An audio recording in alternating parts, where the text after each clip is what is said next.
Hello, welcome back. Today I'm trying to get this old Tektronix 585A amplifier going. As you can see, we've got no sweep. So first thing we do with any bit of electronics that's plain silly buggers to find the ground. Right. A bit dark here, obviously. It's about 8 o'clock in the morning in England, winter time. Thou shalt check voltages. So on all these Tekscopes we check the 151st minus 150. Yeah, that's good because that acts as a reference for all the other voltages for all the rails.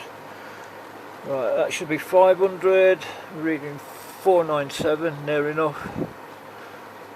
350, 225, 227, 100, yeah, 6.3, reading now, so it's probably AC.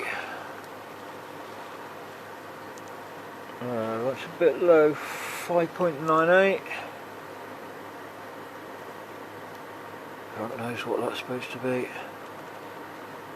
595. Okay, these old Oscilloscopes, the trace does come and go. So we've got, okay, so it could be our vertical plug-in then. These old Tekscopes, you got this here. These give an indication of our horizontal and vertical. So obviously our vertical isn't working. Looks right. And horizontal, they're a bit touchy anyway with the trigger there. Trigger's very sensitive. That's a bit bright. Turn that down. Where's the horizontal? Yeah, that's working. Right. So here we are on the bench. This is the Type 82 plug-in. As you can see, there's not many valves in it compared to the old type plugins. Well, there's no valves in it, and that might give you a clue why it's not working. I've got another 82 plug-in, and I must have changed them. So let's go and put some valves in, and the bugger might work. Well, that's the 3 ECC 88s in there.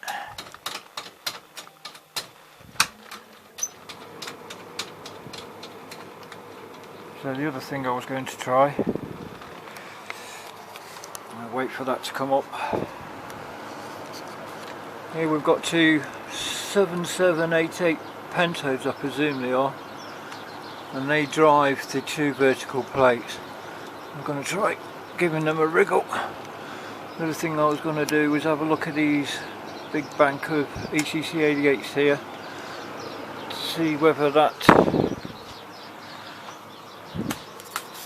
would do anything. Right, I've still got no vertical control, got no trace again. There we go. Oh, I've got a couple of traces, trigger again. Something definitely up with the Timebase. Right, I need to have a think then. We've got to try and find out what that is. No, it's still plain silly buggers. So with a complex thing like this, we've got to try and first, right, so we've got a fault. First we have to define the fault. What is the fault? Well, it's plain silly buggers, but we need to be a bit more technical than that. It's plain silly buggers how? The Timebase isn't running linear, this is hard to say. Linearly, is that right? Timebase isn't running linearly, so okay, let's try and define that a bit more. So what it's doing as we go from range to range, right, so it goes from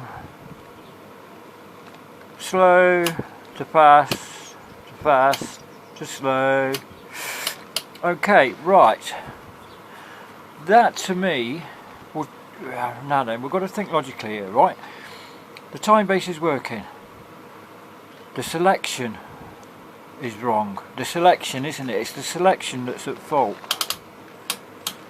That would point to this switch, wouldn't it? So I think we need to give this a good clean. I haven't really got any proper bloody cleaner, but see if we can go and clean this. One moment. Right, some of you may have been shouting at me, going, "Oh, you tit, look." Right, watch.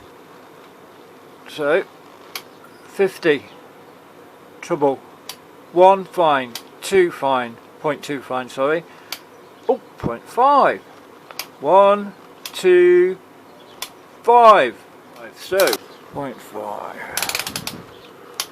so the 5 thing is wrong. So what is the 5 thing? What is the 5 thing? We need to look at the circuit, don't we, and find out what the 5 thing is. Here we are the next day, and I've gone through the manual for the 585A, and I can't really see anything that is common to all the 5 Timebases apart from this Timebase A switch. Now then, I hope you can see this, look. See all these sort of capacitors here? I don't think it's capacitors. But if we, where are we? There's a 5, look. 5, you see that matches up where my thing is? And that drops down to this 5 meg resistor. Again, if we go to our 50 millisecond, that drops down to the 5 meg resistor. Now then, the Timebase only plays up, I think, up to the microsecond.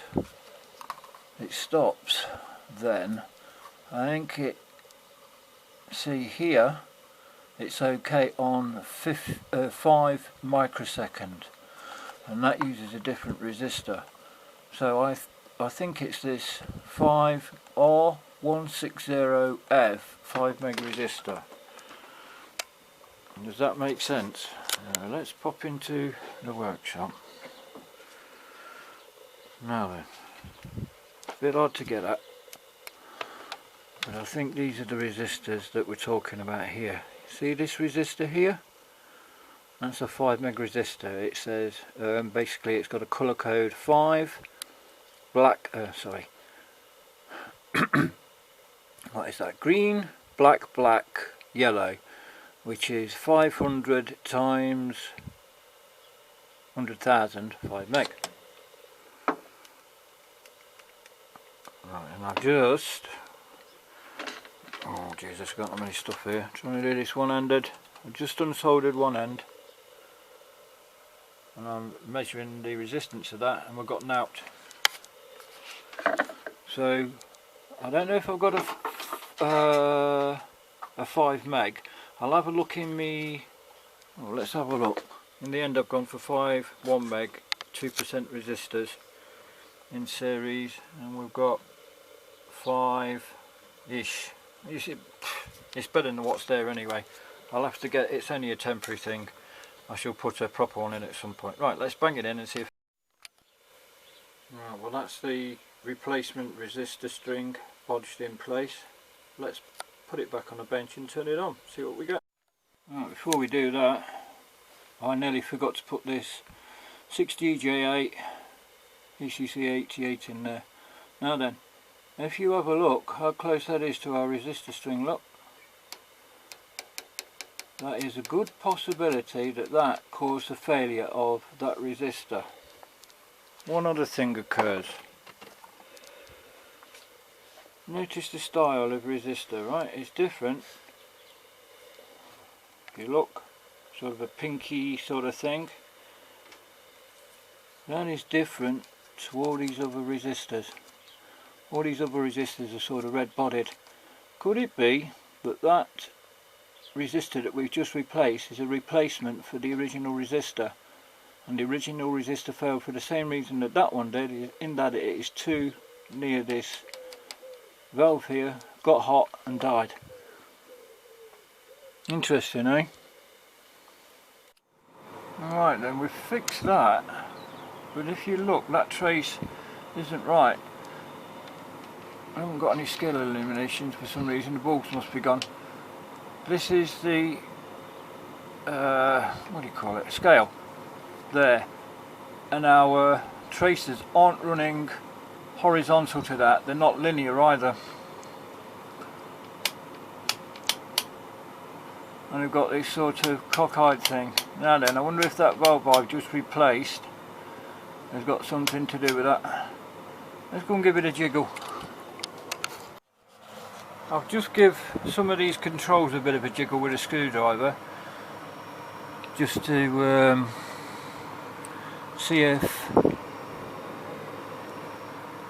see if they made any difference. They did a bit. I adjusted the sweep length a bit. Didn't touch these three here. I can't find at the moment. I can't find a trace rotate. I can't see it on here. No, I can't. Well, at least for now, that's that particular fault fixed. We've obviously got more work to do, and I've got a lot of reading up to do to try and figure out how this whole thing works. Thank you again for watching. Ta-da for now. Take care of yourselves. Bye.